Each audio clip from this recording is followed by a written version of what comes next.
Changes. Change by the dictionary means replacing something with something else, especially something of the same kind that is newer or better. Changes are sometimes needed for someone to mature up into a better person.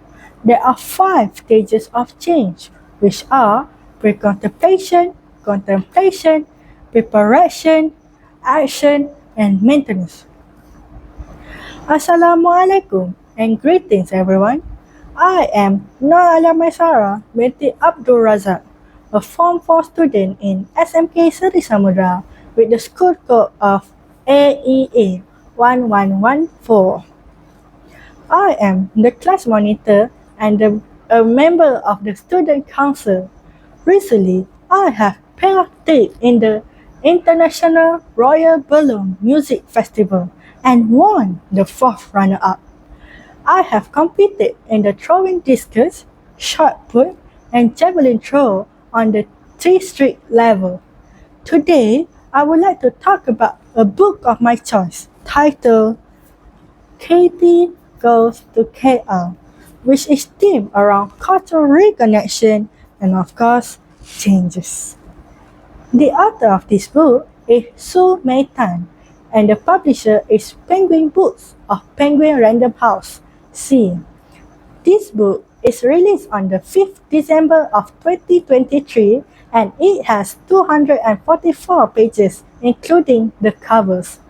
Su Mei Tan, the author, was born and raised in Malaysia but is currently living in Wurundjeri in Melbourne. Having moved to Melbourne in 2012, she often writes on themes of migration and cultural reconnection. Now, getting back to the book. This book is set in a fictionalized Kuala Lumpur where Katie, a 16-year-old girl, struggles to connect with her roots after going back to Malaysia for her grandmother's funeral. Having lived in Australia most of her life, she found herself caught in a rising political tension between the Chinese and the Malays. As Katie bonds with her cousin, she was forced to divine her loyalty. Will she be able to do it? Let's find out. Now, my first thought while reading this book is that it is rather interesting. The reason why is that I think that the main character is quite relatable to me. Catherine Chan, or often referred as Katie in the book, is a 16-year-old girl with conflicts of her own. She is an introvert and she plays the guitar. But when there's a lot of people around, she gets really overwhelmed. She is often bullied for being Asian and weird. I think that this happens because some people are not fond with something that are deemed unnormal by them. Furthermore, she has an estranged relationship with her dad.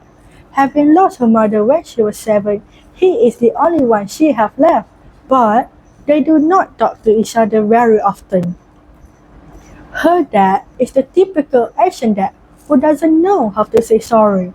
He was the type to make or give her food when he is sorry, but doesn't say it verbally. This caused Katie to feel quite frustrated. Other reasons are, I like the way they portrayed the inner struggles of an orphan teenager. The confusion, the shock, the sadness when she lost her mother must have been immense. She made some cringy and horrible choices that leads to some funny moments in the books. For example, that time she accidentally drank tea that was meant for washing the cutleries in a Chinese restaurant in Malaysia. And that brought us back to the topic of changes and reconnecting with your roots. Katie was not very jolly. She has a psychologist to help her cope with her mother's death, but it doesn't really help. When she went back to Malaysia, she was like a deer in the headlight, lost and weirded out over everything. She was not accepted at first.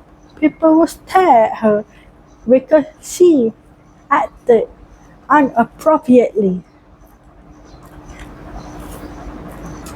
To conclude it all, I recommend this book, especially to those who are immigrants or have immigrants' parents, because I think that they can find this book quite relatable to them. Additionally, this book talks about how sometimes life doesn't go how we want it, and we just have to accept it and move on. I think that if you like this type of themes and or if you want to try something new, this book might be for you.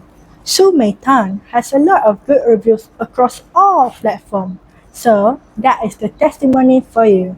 Now then, it is my time to go. I hope that my review will do well with you guys. That's all. Wabillahi taufiq wal hidayah. Wassalamualaikum warahmatullahi wabarakatuh.